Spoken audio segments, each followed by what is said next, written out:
Today,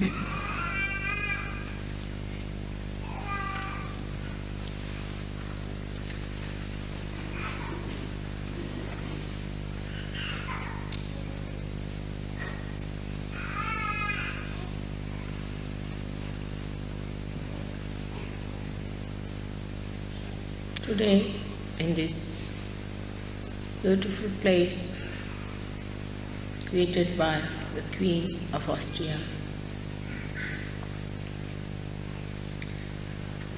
we have gathered here to perform a puja to the Saharara.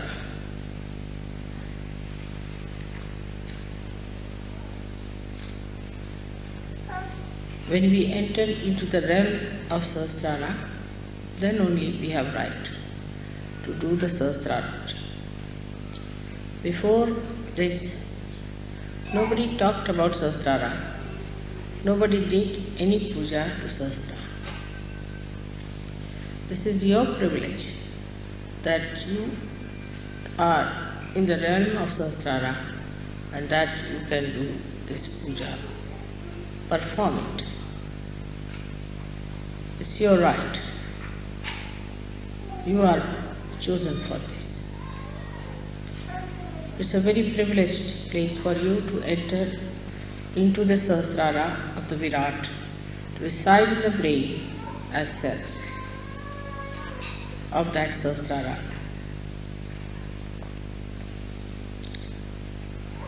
Let us see what is the quality of the cells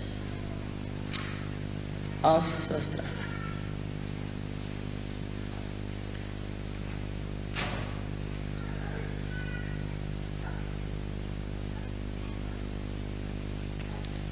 These are specially created cells through the working of the Swadhisthana. Passing through all the chakras, when they arrive at Saharara, they are equipped to handle the brain's activity without getting involved into other elements in the body.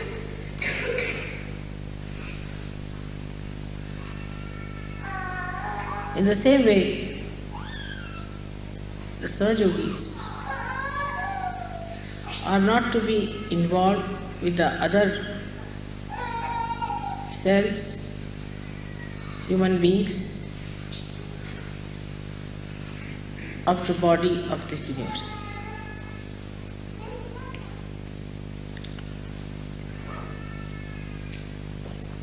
The first thing that happens to a Sahajogi at the Sahasrara level, that he becomes beyond Atit. So many things he transcends. Kalatit, he goes beyond time. Time is his slave. If you have to go somewhere, then suddenly you discover that everything is working about the same time when you are able to do it. Like you are, say, to catch a train, and you arrive late at the station, you find the train is late for you. Things work out in such a way that you feel they are all acting for your complete convenience. So you go beyond time, kala. Then you go beyond dharma. Dharma means dharma becomes part and parcel of your being. Nobody has to tell you, you do this or you do that. You just don't do it. Whatever you have to do it, you do it.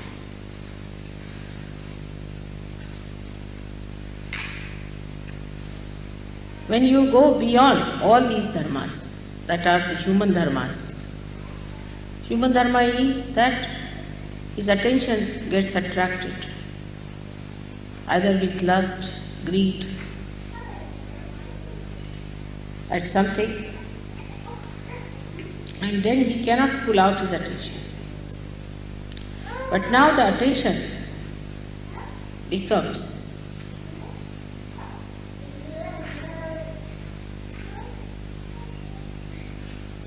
dharma-atit, means the attention loses its dharma. The dharma of the attention are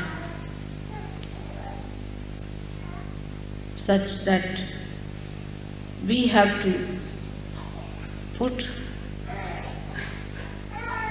the dharmas taught by the prophets to control them. Because we are coming from the lowest level. So these dharmas exist in our being and start showing. And when they attack us, then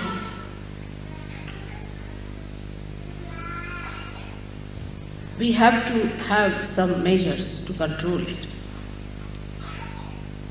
So we build up our dharmas, our rules and regulations, and control them, the dharmas which have come to us from lower conditions. This is the greatness of human beings, that they have made their own dharmas established on top of the lower dharmas. Like carbon has, say, 4 valencies. It has to be in 4 valencies. It acts according to the 4 valencies. It cannot make it 6. But human beings can make those valencies established which are supposed to be representing the human dharma, the manav dharma. But with the Saharara set, the attention loses that quality. Means you don't have need, there's no need to put dharmas, restrictions upon yourself. You don't have to discipline, but you get disciplined automatically. That is the first sign of a person who is belonging to Nirmal religion. That is pure. Attention doesn't get attached or attacked by anything whatsoever. It is so pure. Like the lotus leaf, the water doesn't stay on it. So you become kalatit, you become dharmatit, you become gunatit. Means the 3 moods in which you are born, left, right and center, you go beyond. The left one is the one by which you have emotional attachments of your attention. The second one is the physical and the mental attachments. And the third one, the attachment to the dharma. Attachment to be righteous and making others righteous, of disciplining others and disciplining yourself,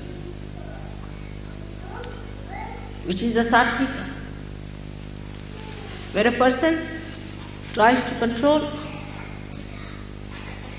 all his enemies of lust, anger, pride, vanity, attachments, and greed. All these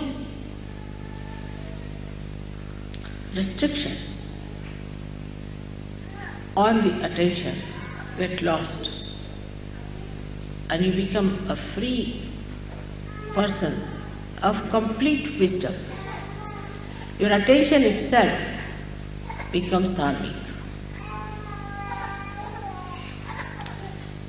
So you lose all your Buddhas and you become Sadgunis, means virtuous, but not by discipline, but spontaneously.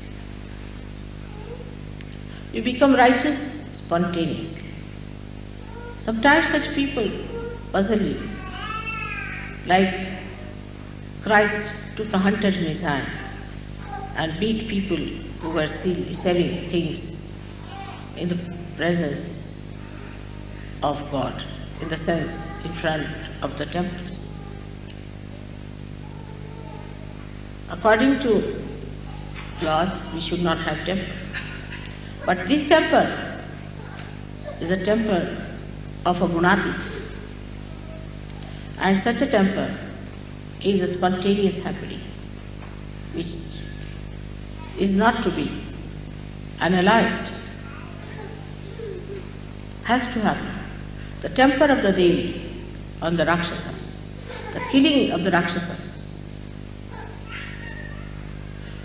Krishna's Saharas. Krishna telling Arjuna that you have to kill all these people. They are all dead already.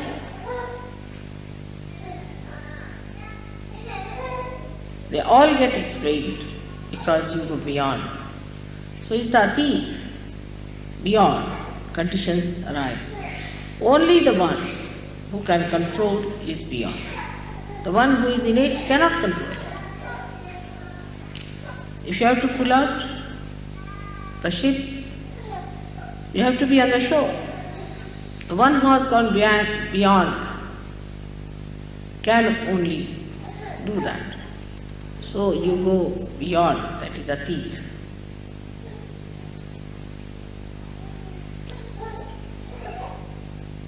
But when it comes to the knowledge,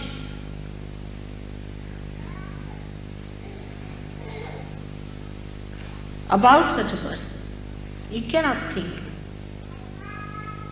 because such a person is beyond thinking. You cannot describe, because such a person cannot describe. You cannot say why Socrates